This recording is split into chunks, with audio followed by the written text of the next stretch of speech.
Stahmer again. She is from the University of Florida, and she is a nutritionist. Hi, everybody. Thanks for having us. It's very exciting to come to Connecticut. It was getting very hot in Florida yesterday. For the first day of summer, it felt like. I work with Dr. Miller, and it's nice to see some familiar faces in the room. I'm glad that we're lucky that people come to see us. I think Disney World has something to do with it, but it's also Dr. Miller's expertise. I'm just going to talk some general stuff today because we see so many people on so many different diets, and we want to support what works for your child. So I'm going to give some general tips today, something to maybe think about. If you have questions afterwards, be happy to help you kind of sort through it. But as you know, nutrition, oops, look at this. Oops. You know, every day you hear something on the news. I mean, I watch Good Morning America in the morning, and I always hear, oh, a new diet. And I'm like, oh, now what? It's like now, and then I know I'm going to get a call from my 86-year-old father about, did you hear that? This works for this. Or he gets all his nutrition advice from his chiropractor, not his daughter, but his chiropractor.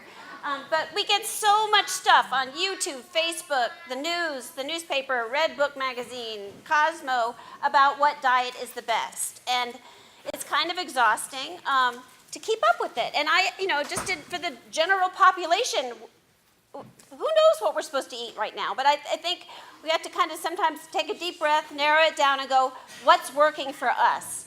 And a lot of what Dr. Miller and I do is there is some science behind it, but it's also a lot of it's anecdotal that, wow, when people eat like this, their kids do really well, or some people do really well eating like this. So we want to work with different families, and that's true with anything that you do. And the way we interpret it is very important too. So this one, nuts are an integral part of a healthy diet. A donut, as are berries, jelly donut. So that, it's how we interpret things, and it's funny how people interpret, I hear juice, well, juice is healthy, right? And then you say, well, it's got a lot of sugar in it, la, la, la, la, la. But people want to convince themselves that something's really healthy when maybe it's not so healthy. So, and then there's a lot of stuff out there. We have every 6 months, there's a big book sale in Gainesville. And I was there on Sunday, and the diet book section, I didn't have my phone with me, was like the biggest. All these low-carb people have ditched their carb books. Forget it, not doing it anymore.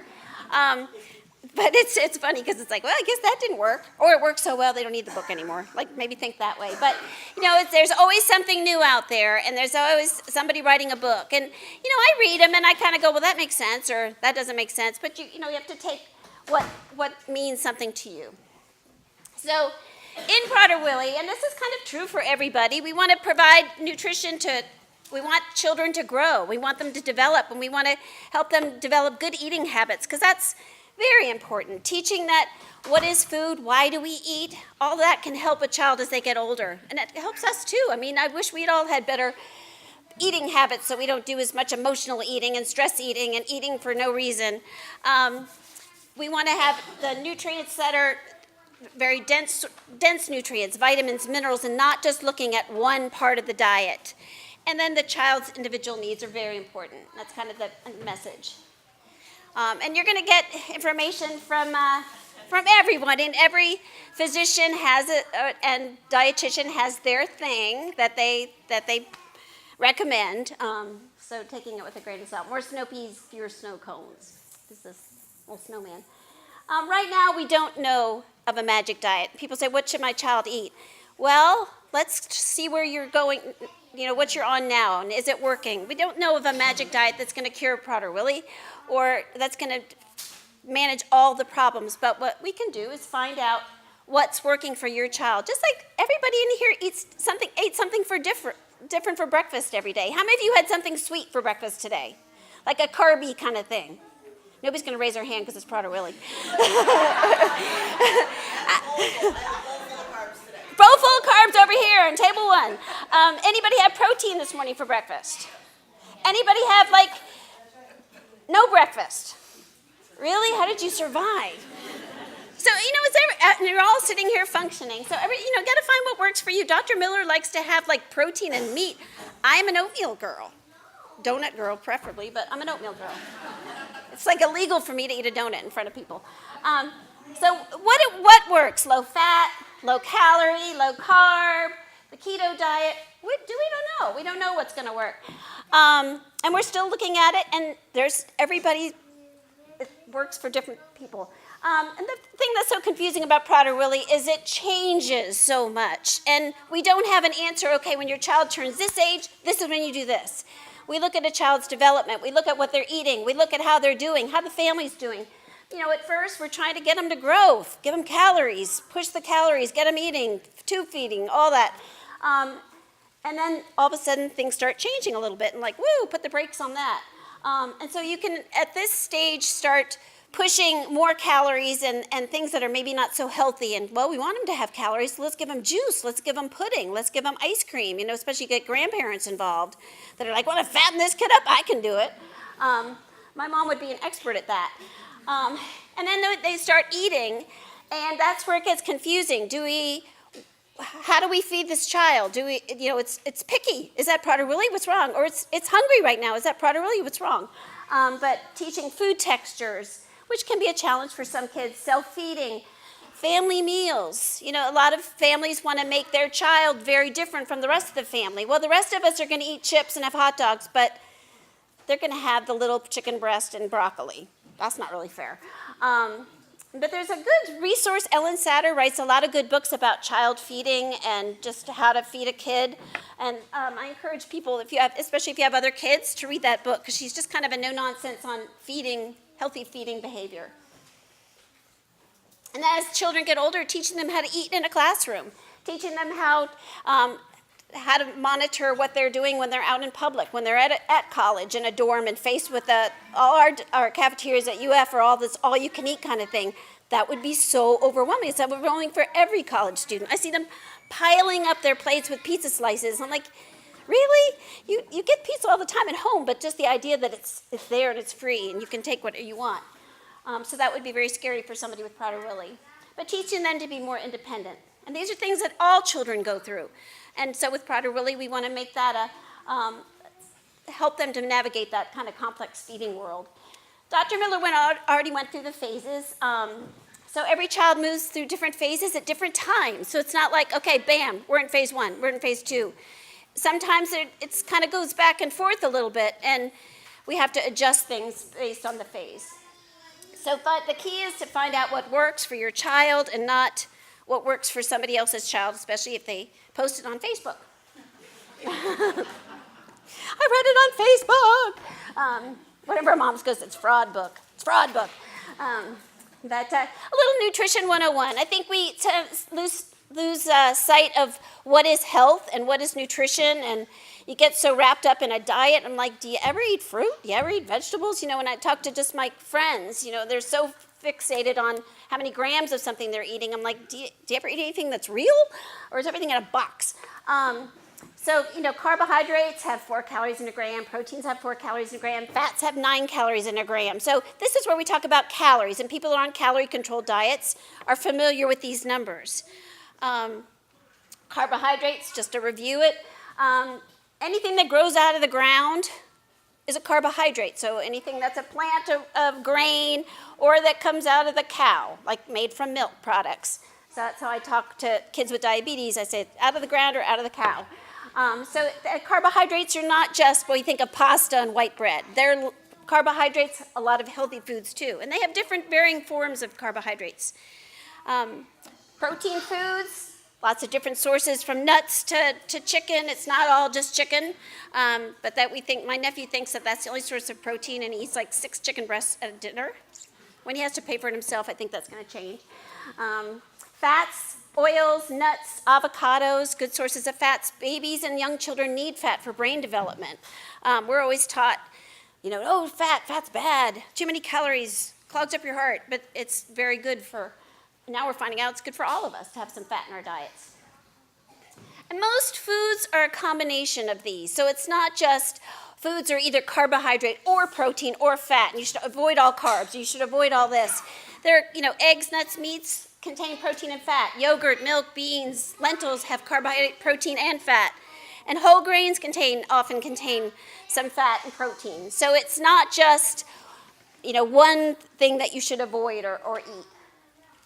So what works? We don't know. The ketogenic diet, there's a lot of people that are doing really well with that.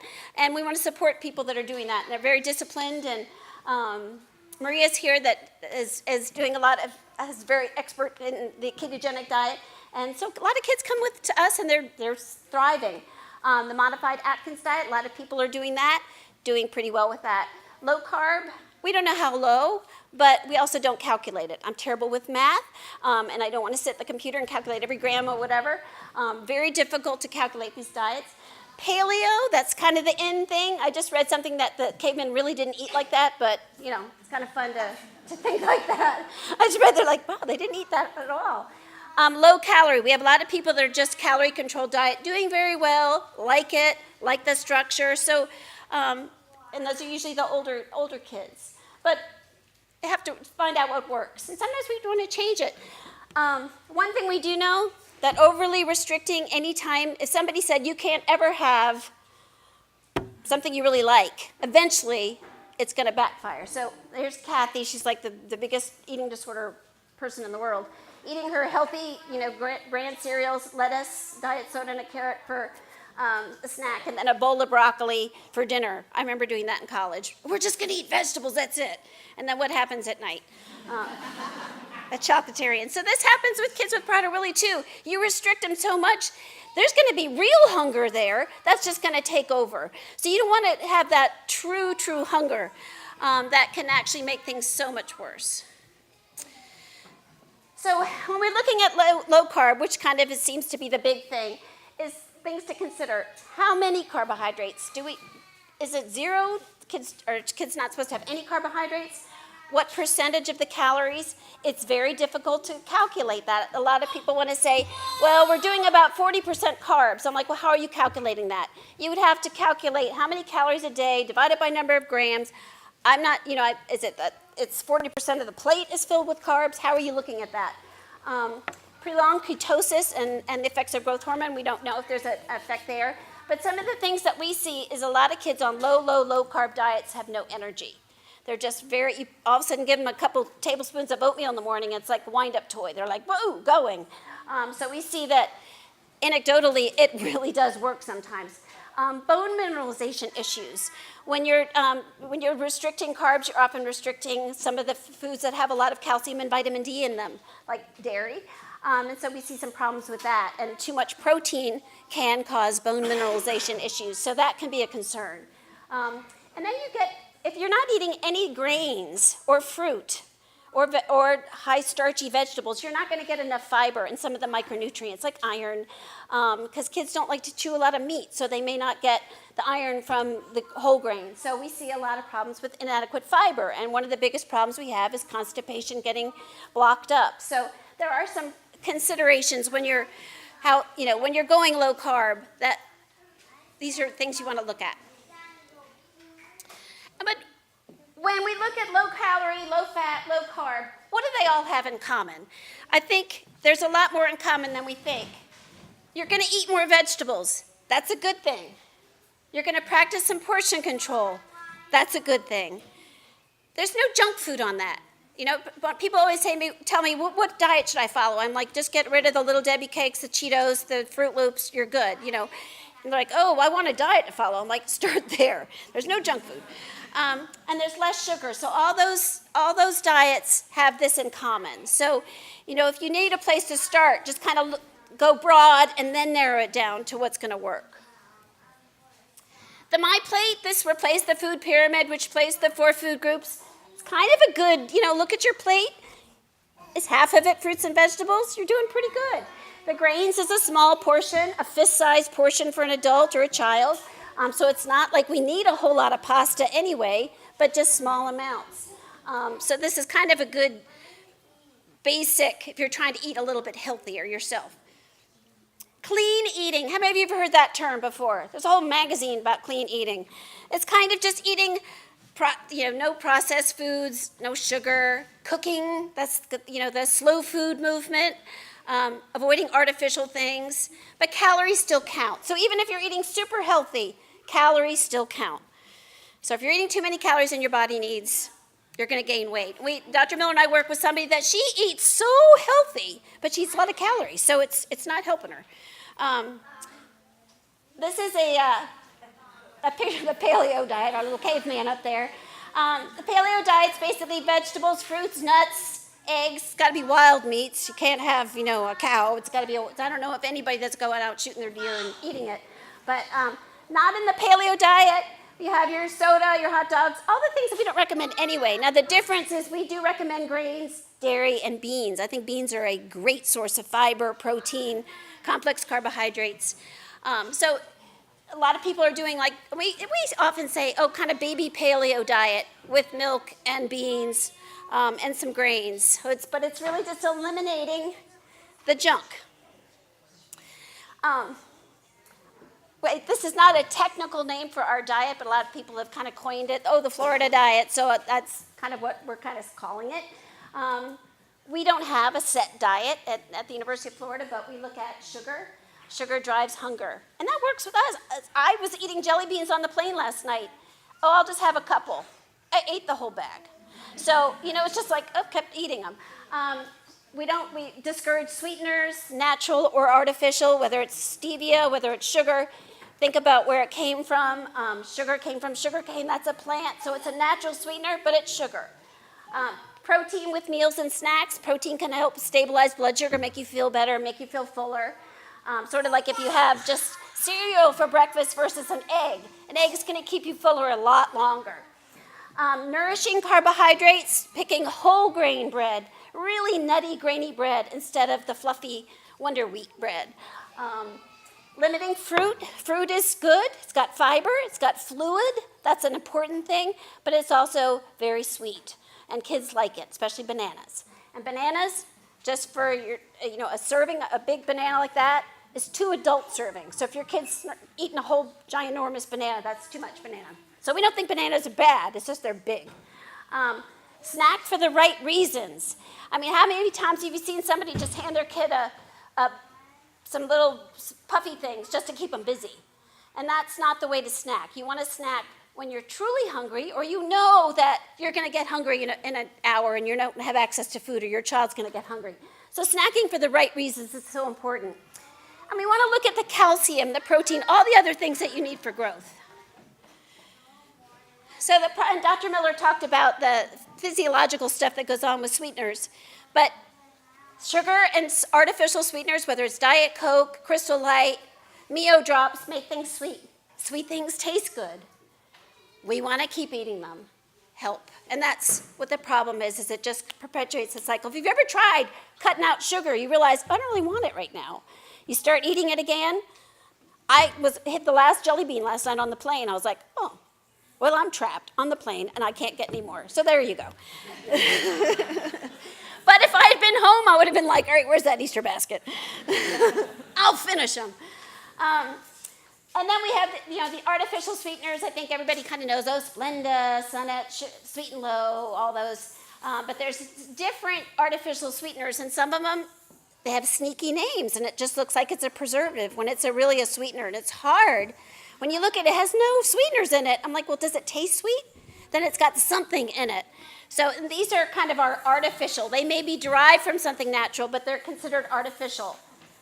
And then we have our natural sweeteners, our sugar, honey, agave, date sugar, fruit juice concentrate, maple syrup, molasses, stevia. These are our natural sweeteners, and they can still have that effect on our brain.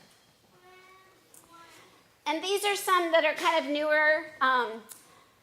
The stevia extract, Pure Via, Trivia, Stir. A lot of people are trying to use these. The monk fruit is another one that we don't know what the effect of them are. Right now, it's probably best if you can teach a child to like plain, unsweetened stuff. That's probably the best. Because once you get the taste of something sweet to drink, it's hard to drink water. There's sometimes I don't want to drink water. I want something with flavor in it. So it's hard to kind of go back and forth. Children with Prader-Willi have a very poor thirst mechanism. I think everybody's kind of acknowledged that. Water is not popular, and so it's hard to get kids to drink water. Fruit infusions, sticking some blueberries in there, cinnamon sticks, mint, cucumber. Flavored waters, there's a whole bunch of them out there. The Dasani, they're all making one that's like a carbonated one. Herbal teas, that's my personal favorite.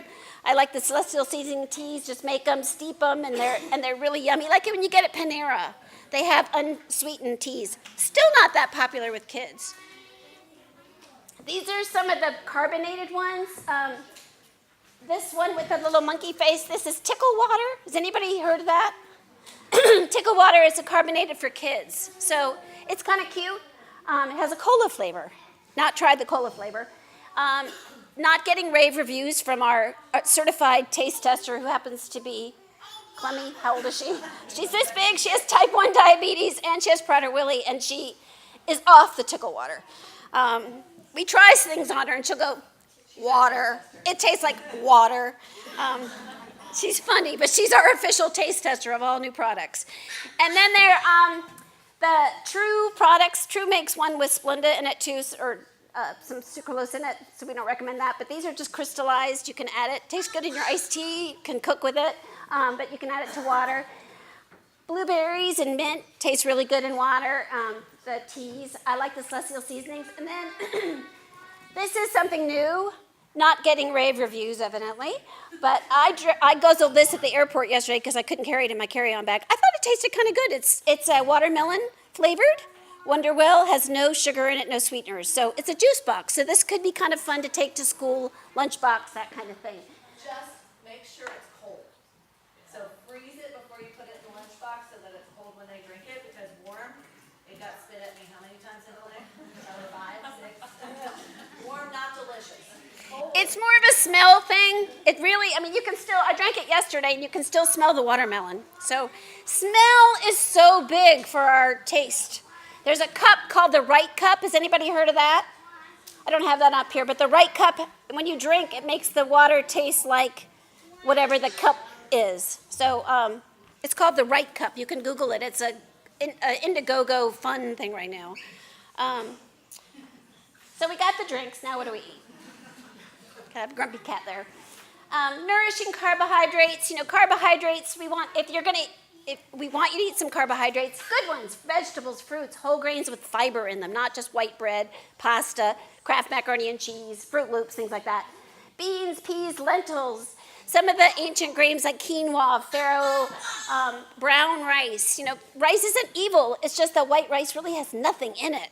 But a little bit of brown rice and a little bit, that's the operative word there, is important and good for fiber and preventing constipation.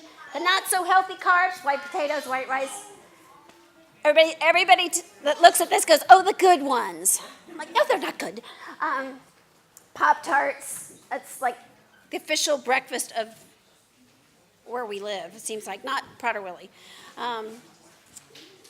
But teaching children to go to the farmer's market and look at food in their natural state and look how pretty it is and that you don't need to add stuff. I talk to kids without Prader-Willi, oh, I love strawberries, but I have to have sugar on them. Like, well, strawberries are so sweet by themselves. But learning to like food for what it is and that not everything is supposed to taste delicious. Some stuff you just eat because it's good for you. I think the biggest, does anybody remember this? I remember this when I was a child, this ad. Snacks. Snacks, it's like, I get that question, what is a good snack? What can we eat for a snack? Well, a snack should mean something. It should provide some nutrition. It's not just to keep you busy because it tastes good. It should mean something, as Dr. Miller always says. It should mean something. You want it to meet the nutrition needs for the day. So if a child didn't get fruit at breakfast, then fruit and protein at a snack. So especially for children, and for us too. Think about what you didn't have at a meal and go, I should probably have some vegetables. I mean, when in doubt, eat a vegetable because none of us get enough. We want it to prevent hunger or prevent a drop in blood sugar at a later point. If you know the child's going to have a meltdown from really being hungry, give them something to eat before that you get to that point. But they shouldn't be just to pacify a child or to keep them busy. And that's what we do with kids without Prader-Willi. And we just, here, eat some Cheerios, that'll shut you up. And we see it in clinics sometimes when the kid's fussing and we're talking, the mom wants to listen, she'll pull out the little container of Puffs. Yeah, it keeps the kid busy, but is that really satisfying the hunger? Is it teaching, oh, when you're fussy, you get food? Not a good thing with Prader-Willi. You don't want to teach when you're having an uncomfortable emotion. Food fixes that. So some nourishing snacks, cheese sticks, Greek yogurt with some blueberries, leftover meat from dinner. There's nothing wrong with having just some food. Apple slices and peanut butter, cottage cheese with some cinnamon, avocado with some sliced meat made into little like fancy hors d'oeuvre things. A small handful of nuts. An operative word is small handful, because as you know, nuts pretty high in calories. So it's easy to eat nuts. We were eating nuts at the airport last night. Some of our favorite grocery store finds, powdered peanut butter. Has anybody ever seen that? You can add it to yogurt, you can add it to popcorn, you can do lots of things with it. Vegetable noodles like zucchini, cucumbers. Anybody do zoodles? Have that little spiralizer.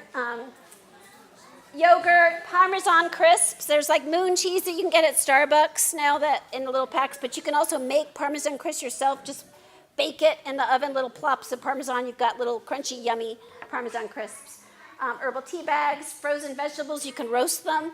Unsweetened vanilla almond milk. We don't recommend this for under 2, but for a child and an adult, it's a great way to kind of cut some carbs, but still providing calcium, because we want people to grow. We want their bones to grow. They need vitamin D, they need calcium. So if you get it, make sure it's fortified with calcium and vitamin D. And eggs. Eggs are a great source of protein, hard-boiled. You can do so many things with eggs. Good way to get some protein in a kid. Things that sound healthy, but bars. No bars, as Dr. Miller says. No juice, no bars. That's our motto in clinic. I think we're going to have shirts made for that. Gummy snacks. That's just, if you eat a gummy snack, is it going to fill you up? It just tastes good. It's like a jelly bean. So gummy snacks equal jelly beans in Prader-Willi. In any world, I don't want anybody eating them. Fruit pouches. Has anybody ever had one yourself? You go squish, swallow, done. Did you get any satisfaction from eating that fruit pouch? It's better to eat an apple or munch on some real fruit. So I try to avoid fruit pouches unless you're traveling on a plane, and those are exceptions. There are exceptions. Smoothies and frappes, some of them have as many calories as a Big Mac, so you got to be careful about smoothies. It's what you put in it that matters. Crackers, you just kind of keep eating them. It's just carby, can spike that blood sugar. Toddler dinners, macaroni and cheese, ravioli, they're always pasta things, very high in carbs. Better to do some chicken and some other vegetables. Organic means it didn't have any preservatives and stuff, but it doesn't necessarily mean like an organic lollipop is any better than a regular lollipop. So you got to be careful when you see the word organic. Coffee drinks, all those things, the stuff we add to make it a creme brulee flavored coffee, a lot of sugar, a lot of saturated fat, a lot of artificial stuff. Flavored yogurts. Yogurt aisle is so confusing, so just make it easy on yourself and buy unsweetened plain yogurt and add stuff to it. Add fruit. Make it easy on yourself. All the other ones have too much sugar or sweeteners. Breakfast cereals, spike your blood sugar. Try to avoid, look for fiber, look oatmeal. Granola usually has a lot of sugar added to it, so you can make your own granola with oats, but try to avoid the Fruit Loops and those kinds of things. Gluten-free products, unless your child has celiac disease, there's no reason to do gluten-free. Gluten-free often has a lot of rice starch, other grains in there, a lot more sugar sometimes, so not necessarily a healthier thing. Things like honey wheat bread, all bread is wheat. Look for whole wheat bread if you're going to get the nuttier, the darker, the denser, the better. And it's always best to eat together. And we know that people eat much better when they have other people to interact with. It helps people when they go to school. This is true for the general public. We should all try to eat together. So the kitchen can be an excellent tool to help kids learn healthy eating habits. Cooking can be a very relaxing activity for kids with Prader-Willi. Anybody have a child that likes to watch cooking shows? Or likes to mix things? Learning about food can help them learn about their restrictions. Just keep junk out of the kitchen. If it's there, you're going to want to eat it. That's just human nature. It's not that, the kid with Prader-Willi wants to eat the Little Debbie cakes that are sitting there. I want to eat Little Debbie cakes that are sitting there. So just get it out of the house. No other family member needs it. Just kind of, we have other kids. They don't need it either. The kitchen can be a good teaching opportunity. This is why we eat. This is what the part of the food that's good for you. This is why we eat the peel. All those things are important. It's more nutritious for everybody to cook at home. I know that's not realistic in the real world, but doing the best you can. And kids, when they help cook, they take ownership of what they're eating and their restrictions, and they get very proud of it. I eat this because I need to, which is kind of nice. Things that can help plate the food in the kitchen, not the serve yourself thing. All of us have trouble when it's, another plop of mashed potatoes. It's hard. Smaller plates can help. If your holiday is totally around food, kind of go, we need to have a new tradition. We're going to make an activity the focus of the holiday. Food's always going to be a part of it, but kind of change that a little bit. You don't want to ever reward with food. And teaching flexibility is important, not, okay, it's 10 o'clock, we need a snack, but we're going to have a snack after we go to the appointment, and when we stop at the drugstore and pick this up, and then we'll have a snack. Okay, because then it teaches a little bit of flexibility. Shopping strategies, plan out the menus, look at sugar content, portion sizes. Go to the farmer's market, you get inspired. I always get inspired when I go to the farmer's market. It's kind of fun, and it's fun for kids too. And they don't have Little Debbie cakes there usually. Don't even go down the drink, cereal, snack food aisles. That's just, it's hard. And it's hard. All of us have food things, and so it's hard, especially when you're trying to make good choices for somebody else in the family. Eat together, the whole family. What we recommend for Prader-Willi is what all of us should be eating. I would be healthier if I didn't eat jelly beans every once in a while. So it's the way all of us should really be eating. Yes, we may have to fine-tune it, serving size, and maybe some of the options for a child with Prader-Willi, but if a child had a nut allergy, you would be altering the diet for that. Maybe other people would eat nuts, but this child wouldn't. So it's just modifying it a little bit, but everybody should try to eat the same thing. It's really not fair if everybody else is eating French fries and one child's not. That's just not fair. I think I would have trouble with that. I'd have a fit. Exercise, make it a family affair. Don't make the kid get on the treadmill. Go out and ride bikes or go pick up rocks. Go, walk in the streams. Do something fun to make it a family affair, not so that exercise becomes a chore. Because nobody really likes to exercise. I'm trying to rush through this as fast as possible, but There's no steak and potato at the bottom yogurt? And Al realized that eating healthy will be harder than he thought. So it's hard. Change is hard. Diets are hard. Don't think of it as a diet, but more of a way of eating. And it's easier when you have company. So be an ally with your child and say, we're going to eat this way. You and I are not going to have dessert. We're going to go do something fun. We're going to go for a walk and explore. We're going to go window shop if you're at a restaurant. You do something to make that child feel like they've got it. They got it okay too. If they can't have whatever everybody else is having, their life's pretty good too. So it's not just all about food.